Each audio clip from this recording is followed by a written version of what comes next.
décideurs. Ça te va, les décideurs? Mais peut-être que j'en ai rien à branler qu'il y en ait 2 sur 100 millions, mais c'est eux qui décident. Donc je te parle des décideurs. Vous n'avez pas peur parfois de vous cramer? Vous divisez forcément. Vous allez sur des terrains qui ne sont pas forcément conquis. Bien sûr qu'il faut être sur la tangente, sur le fil du rasoir. Je voudrais revenir sur un mot, quand on dit, tu sais, la fameuse théorie du complot, là. Il faut arrêter, quoi, avec ce mot, quoi. Faudrait le bannir. Hein, c'est un complotiste. C'est ce qu'on a dit de vous? Qui est un complotiste?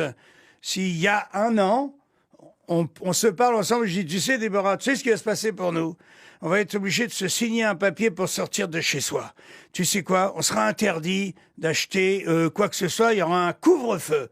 Et on va nous obliger à faire des trucs pour une maladie qui, en fait, tue entre 0,3 et 0,5% de ceux qui sont infectés. Eh bien, on va t'infliger une torture telle que tous les petits commerçants, tous les bars, toutes les brasseries vont mourir de faim. Tu vas dire, mais t'es un complotiste. Et puis là, je te le redis, aujourd'hui, tu vas me dire, ah bah oui, c'est vrai, t'avais raison.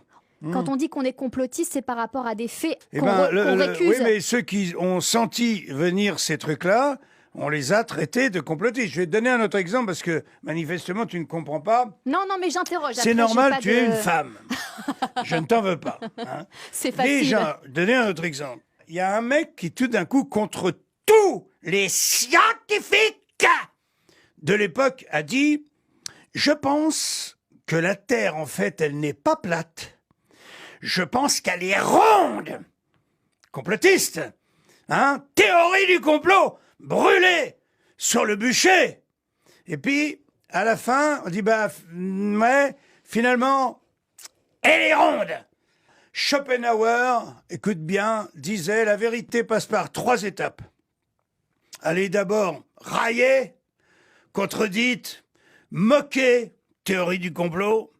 La deuxième, elle est carrément attaquée, jusqu'à la mort, s'il le faut. Et la troisième étape, c'est qu'elle est finalement admise comme ayant été toujours une évidence. Voilà le chemin de la vérité. Simplement, par exemple, quand je parle, si je suis un conspirationniste, quand je dis que nos gouvernants ont fait tout et leur contraire, quand les scientifiques, à chaque fois je fais un petit geste, nous disent « il ne faut pas porter de masque, c'est dangereux ». Et quand 3 semaines après, ils nous disent « il faut porter un masque, c'est obligatoire ». Qu'est-ce qu'on peut penser? Est-ce qu'il y a quelque chose de complotiste là-dedans? Non, mais qui sont paumés. Ils savent peut-être pas, c'est un pas nouveau paumés. virus, Ils obéissent à des contraintes. C'est pas paumé. Parce que paumé, si jamais tous nos scientifiques sont une bande de fous, non, parce que c'était pas tous les scientifiques ne disaient pas ça. Il y avait pro-masque et disons que contre-masque. les décideurs. Ça te va, les décideurs? Mais peut-être que j'en ai rien à branler qu'il y en ait 2 sur 100 millions, mais c'est eux qui décident. Donc je te parle des décideurs. Quand un homme politique vient te dire que le conseil scientifique a décidé que...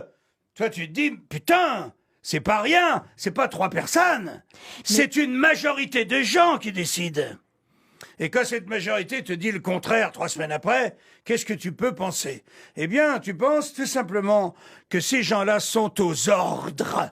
Et ils sont aux ordres du pognon. Jean-Marie, oui. Vous avez une rage incroyable. Ouais. Je suis enragé, on nous prend pour des cons. On nous manipule, on organise une dictature chez nous. Comment je serais pas en colère? Oh! Comment je serais pas en colère? On nous prend pour des cons, on nous manipule, on fait crever nos commerces, on détruit l'industrie mondiale. Pourquoi? À qui profite le crime? Est-ce que je peux me poser cette question? Tout le monde se la pose cette question, tout le monde peut se la poser en tout cas. Mais vous qui avez eu Emmanuel Macron au téléphone, oui. Pourquoi aujourd'hui vous l'appelez pas? Et cette rage-là, pourquoi vous ne lui envoyez pas ça? Je lui continue, je lui envoie des messages alors, qu'est-ce qu'il vous avec dit? La même rage, hein. Mais lui, il obéit. Qu'est-ce que ça fait avancer dans le débat, en fait? Est-ce que ça fait que avancer ceux qui ont des couilles les sortent. Et ceux qui n'en ont pas, qu'ils sachent que ce sont des lâches, des pauvres connards qui se planquent en attendant que la tempête arrête de souffler. Ou alors ils acceptent l'asservissement de la planète.